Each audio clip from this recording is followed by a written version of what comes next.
It was a quiet night in a small American town. The stars twinkled in the sky as if someone had scattered bright pearls on a black canvas. There was a slight coolness in the air, and the rustling of the trees felt like a lullaby for sleep. At that moment, a young boy, Adam, was tossing and turning in his bed.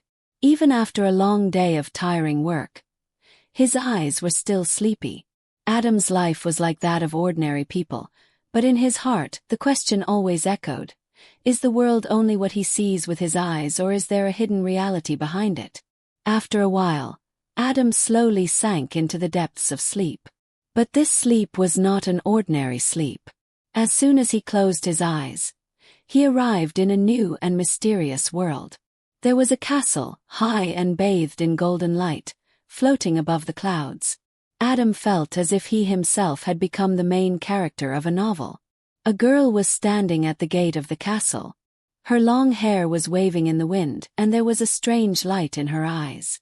She smiled and called Adam. "I am Leila, and this is the world of dreams.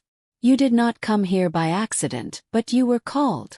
Adam was surprised but also felt peace in a corner of his heart.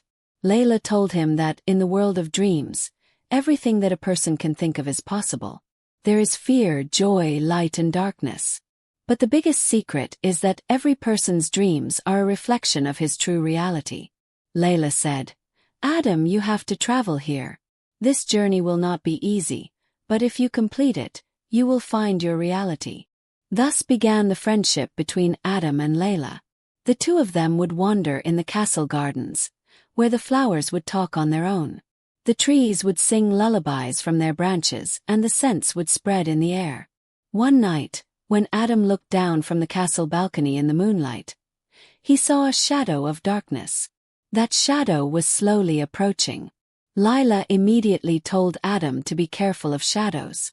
That shadow is actually a reflection of the fears and weaknesses within a person.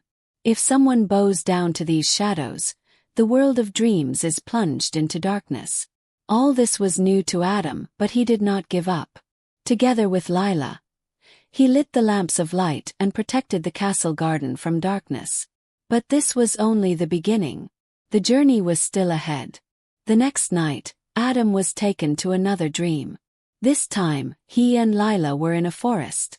The trees in the forest were so tall that the sky was hidden. There was a lake there that shone like a mirror. When Adam looked into the lake, he saw his own image, but that image was not smiling but sad. Leila said, "This is the part you never showed the world. Your fears, your weaknesses, and all the dreams you left unfulfilled." Adam's heart felt heavy, but Leila held his hand and said, "If you accept these weaknesses, they will become your greatest strength." Adam mustered up the courage to meet his image's gaze, and for the first time admitted his fear from the depths of his heart. At that moment, light spread across the surface of the lake, and the sad image smiled. The shadows of darkness hidden in the forest disappeared, and the birds began to chirp happily. Now Adam was beginning to understand that his journey into the world of dreams was actually a journey of his own heart. Every place, every scene, was a reflection of his own feelings and thoughts. The castle was the grandeur of his dreams, the garden his joys, the shadows of darkness his fears, and the lake his secrets. Time passed and Adam would set out on a new adventure every night. Sometimes he rode a horse flying on the clouds, sometimes he swam among the stars, and sometimes he reached the depths of the sea where the fish were scattering light. In all these scenes, Leila was with him, guiding him and encouraging him. Gradually, Adam realized that Leila was actually the light of his own dreams, the part that would never let him give up. One night, the darkness deepened even more. Shadows fell on the castle, the flowers in the garden withered, and the water in the lake turned black.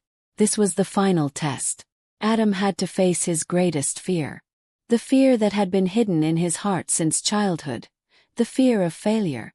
The shadow appeared before him and said, "You can't do anything, you will always fail." Adam's steps began to tremble, but at that moment Leila looked into his eyes and said, "Remember, dreams never lie. The number of times you have dared to fall and get up is your real success." Adam gathered all his courage and said to the shadow, "I am not a failure, I am learning." Every failure has given me new strength. As he said this, the castle was filled with light. The shadows of darkness screamed and disappeared. The garden was filled with fragrances again. The water of the lake became blue and transparent, and the stars in the sky began to sparkle brighter than ever. Adam looked at Leila. Leila was smiling. She said, "Now you have found your reality. You are the master of your dreams, and the one who becomes the master of his dreams also becomes the master of his life." Suddenly Adam's eyes opened. He was lying on the bed in his room. The stars were still shining outside the window. But this time there was a strange peace in his heart. He felt as if he had truly changed. Now he knew that dreams were not just for seeing at night, but also for living life. He smiled, closed his eyes and sighed. One fell asleep, knowing that each night's dream would reveal a new secret to his reality.